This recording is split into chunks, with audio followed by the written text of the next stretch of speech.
মা হয়তো এরকমই হয় দুনিয়াতে, একটা করে দানা নিজে কুড়িয়ে পাচ্ছে, নিজে খায় না, বাচ্চাগুলোর মুখে এনে দিচ্ছে। ঠিক ছোটোবেলায় আমাদের মাও এরকম, কোনো একটা খাবার পেলে নিজে না খেয়ে নিজের সন্তানকে খাওয়াতো। সে পশুই হোক কিংবা পাখিই হোক, মাতৃত্ববোধটা সকলেরই এক। এত সুন্দর একটা মুহূর্ত, খুব ভালো লাগলো আমাকে, তাই আমি ক্যামেরা বন্দি না করে পারলাম না।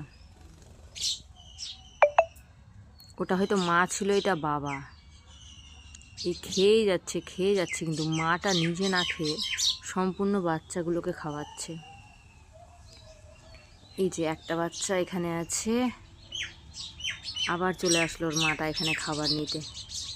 এই যে দেখো খাবার নিয়ে আবার যাচ্ছে, এই যে আবার খাইয়ে দিল, আবার এখানে আসছে। এই যে আরেকটা বাচ্চা চলে আসলো, তো একেও খাওয়াচ্ছে। সব দিকে সমান তাল রেখেছে, ওটা বাচ্চাকে একবার দিচ্ছে তো এটা বাচ্চাকে একবার দিচ্ছে। খুব সুন্দর একটা মুহূর্ত সত্যি। আজ দুপুরবেলায় মুহূর্তটা খুব বেস্ট লাগলো আমাকে। এইখানে একজন রয়েছে চিকচিক করছে খাওয়ার জন্য, এইখানে একটা বসে রয়েছে খাওয়ার জন্য। মা দুটোকেই খাওয়াচ্ছে, আর ওর বাবাটাকে দেখো নিজে নিজে তুলছে আর খেয়ে যাচ্ছে। আর এইখান থেকে খাবারগুলোর মা নিয়ে নিয়ে যাচ্ছে বাচ্চাগুলোর কাছে, নিয়ে নিল, আবার এই যে দেখো টুক করে খাইয়ে দিল, আবার আনতে চলে আসলো।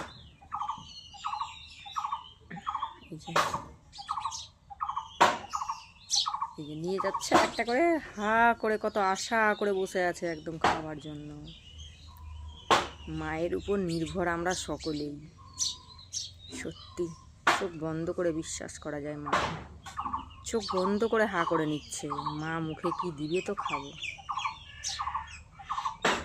খুব ভালো লাগলো আমাকে ভিডিওটা। তোমাদেরকে কেমন লাগলো জানাবে প্লিজ সকলে।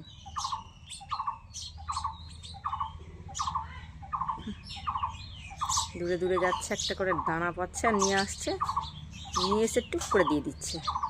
দেখো আবার যাচ্ছে, এই যে আবার দিয়ে দিল। আমার ক্যামেরাটা একটু খুব কাছে গেলাম করতে, তার জন্য চলে গেল সকলে। এই যে সকলে গিয়ে আবার কোথায় বসেছে দেখো, আমাদের লেবু গাছে।